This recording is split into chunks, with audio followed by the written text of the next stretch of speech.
안녕하세요. 생각숲입니다. 지난 시간까지 우리는 비폭력 대화의 4가지 요소인 관찰, 느낌, 욕구, 부탁에 대해 함께 이야기했습니다. 오늘은 이 모든 대화의 바탕인 공감으로 듣기를 시작해 보겠습니다. 사실 저는 이 장을 읽으면서 들었던 생각은, 나는 그동안 오롯이 공감이라는 걸 얼마나 했던 걸까? 아니면 공감한다고 생각했을 뿐일까? 라는 생각이 들었습니다.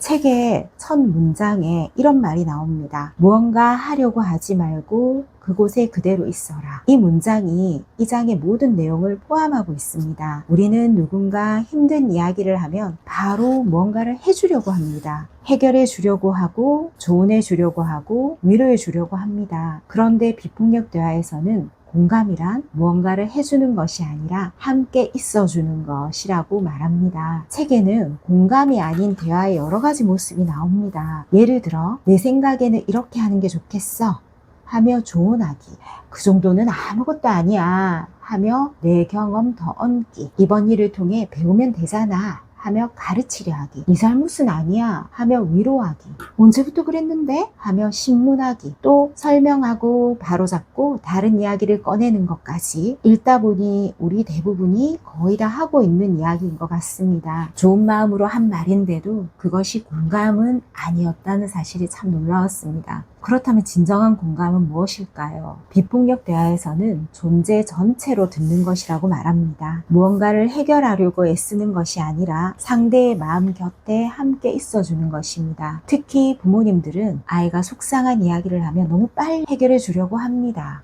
괜찮아, 다음엔 잘할 거야, 그 친구랑은 놀지 마. 하지만 아이가 원하는 것은 해결책이 아니라 먼저 내 마음을 알아주는 사람일 수도 있습니다. 그래서 공감할 때는 상대의 말을 바꿔 말해주는 것도 도움이 된다고 합니다. 예를 들어, 아이가 오늘 친구가 나랑 안 놀아줘서 너무 속상했어 라고 말하면, 친구가 같이 놀아주지 않아서 많이 속상했구나, 이렇게 다시 말해주는 것입니다. 중요한 것은 단순히 말을 따라하는 것이 아닙니다. 그 아이의 마음을 이해하려는 마음으로 말하는 것입니다. 그리고 마지막에는 엄마가 이해한 것이 맞을까 하는 마음으로 확인하는 것도 중요합니다. 이때는 말의 내용보다는 억양도 참 중요합니다. 공감받았다는 느낌은 말보다 목소리, 특히 억양에서 먼저 전달되기도 합니다. 그렇다면 아이가 정말 공감받았다는 신호는 무엇일까요? 책에서는 2가지를 이야기합니다. 첫 번째는 몸과 표정의 긴장이 풀리는 것입니다. 충분히 이해받았다고 느끼면 사람은 자연스럽게 안도감을 느낍니다. 두 번째는 같은 이야기를 반복하지 않는 것입니다. 아이가 계속 같은 이야기를 반복한다면 아직 마음속에는 아무도 내 마음을 이해해주지 못했어 라고 느끼고 있을 수 있습니다. 이 부분도 부모에게는 참 중요한 신호인 것 같습니다.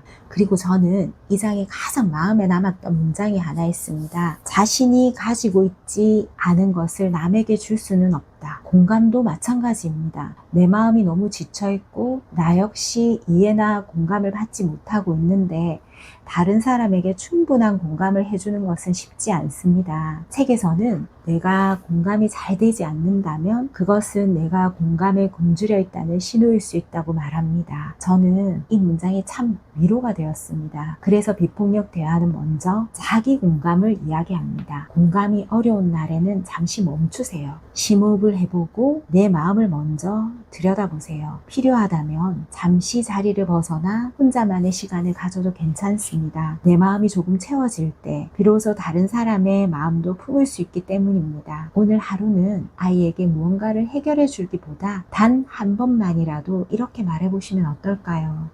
많이 속상했구나. 그리고 잠시 그 아이의 마음 곁에 함께 있어주세요. 그것이 비폭력 대화가 말하는 공감의 시작인지도 모르겠습니다. 다음 시간에는 공감이 가진 힘에 대해 함께 이야기해 보겠습니다. 오늘도 끝까지 함께 해주셔서 감사합니다.